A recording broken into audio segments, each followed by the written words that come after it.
مکتوب نمبر 249 دفتر اول حصہ چارم فضائل متابعت سید الاولین و آخرین اور وہ کمالات جو اس اتباع پر مترتب ہے اور وہ مراتب مخصوصہ جو اس کمالات کے ساتھ مرتب ہے، یہ مکتوب شریف مرزا داراب کی طرف صادر کیا گیا ہے۔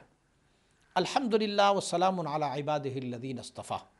آخرت کی نجات اور ہمیشہ کی فلاح اور کامیابی یہ وابستہ ہے متابعت سید الاولین والآخرین کے ساتھ۔ حضور نبی اکرم صلی اللہ علیہ وسلم کی جو متابعت اگر آپ کریں گے تو آپ کو آخرت کی نجات اور کامیابی، ہمیشہ کی کامیابی تجھے ملتی رہے گی۔ لہٰذا حضور نبی اکرم صلی اللہ علیہ وآلہ وسلم کی متابعت کی وجہ سے مقامی محبوبیت الہی تک بندہ پہنچ جاتا ہے۔ قل ان کنتم تحبون اللہ فاتبعونی یحببکم اللہ، فرما دیجئے کہ اگر آپ اللہ سے محبت کے دعوے دار ہو، فاتبعونی، میری غلامی میں آ جاؤ، میری اتباع کر لو، تو کیا ہوگا پھر؟ یحببکم اللہ، اللہ تم سے محبت کرتا جائے گا۔ تو معلوم ہوا کہ اگر آپ چاہتے ہو کہ میں اللہ کا محبوب بن جاؤں تو محبوب کی غلامی میں آ جاؤ تو رب کی خود بخود محبوب بن جاؤ گے۔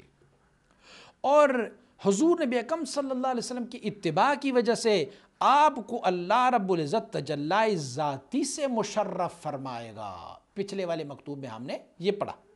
اور اللہ کریم آپ کو حضور کی اتباع کی وجہ سے بمرتبہ عبدیت کے فوق جمیع مراتب کمال است، اللہ رب العزت آپ کو حضور کی اتباع کی وجہ سے مقام عبدیت، مرتبہ عبدیت تک پہنچا دے گا، جو تمام مراتب کمالات سے سب سے اوپر ہے، اور اس کے حصول کے بعد اللہ کریم تجھے مقام محبوبیت تک پہنچائے گا۔ اور جو حضور کی کامل اتباع ہے اسے اللہ رب العزت کے حبیب نے فرمایا جو میرے کامل اتباع والے ہیں، تو فرمایا ان کی مثال انبیاء بنی اسرائیل جیسے ہے، علماء امتی کا انبیاء بنی اسرائیل۔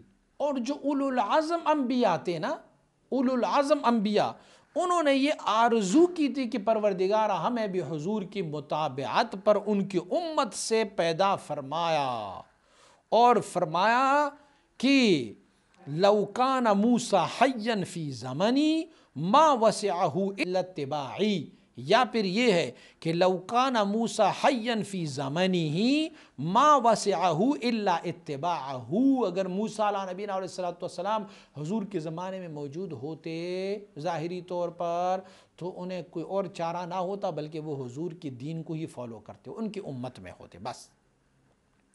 اور آپ یہ تو سمجھ رہے ہیں نا کہ عیسیٰ علیہ نبینا علیہ السلام جب دنیا میں تشریف لائیں گے تو وہ کس دین کو پروموٹ کریں گے؟ دین محمدی کو پروموٹ کریں گے، اپنا دین نہیں، دین محمدی کو پروموٹ کریں گے۔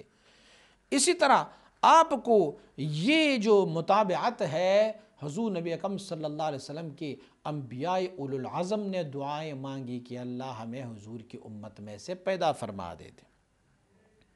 اور حضور نبی اکرم صلی اللہ علیہ وسلم کا جو امت مبارکہ ہے یہ اگرچہ آخری امت ہے لیکن حضور کی اتباع میں جانے کی وجہ سے اللہ کریم نے ان کو خیر الامم کہا، کنتم خیر امت اخرجت للناس تأمرون بالمعروف وتنہون عن المنکر، بس۔ اور پھر یہ ہے کہ حضور کی امت کی فضائل یہ ہے کہ اکثر اہل جنت شدہ، زیادہ تر جنتی جو ہے نا وہ کون ہوں گے؟ حضور کی امت مبارکہ ہوگا۔ کل اگر بدولت متابعت حضور نبی اکرم صلی اللہ علیہ وآلہ وسلم قیامت والے دن، کل قیامت والے دن حضور کی اتباع کی وجہ سے تمام امتوں سے پہلے ہی امت محمدیہ جنت میں داخل ہوں گے، سبحان اللہ۔ اور جنت کی تمام نعمتیں امت محمدیہ صلی اللہ علیہ وسلم کے لیے ہے، کیوں؟ انہوں نے اتباع کی ہے حضور نبی اکرم صلی اللہ علیہ وسلم۔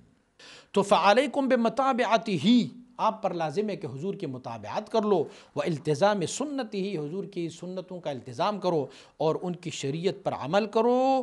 اللہ کی ثنا اللہ کی طرف سے درود و سلام ہو حضور نبی اکرم صلی اللہ علیہ وسلم پر، وعلی جمیع اخوانہ، اور حضور کے تمام مرسلین بھائیوں پر، من الصلوات افضلھا ومن التسلیمات اکملھا۔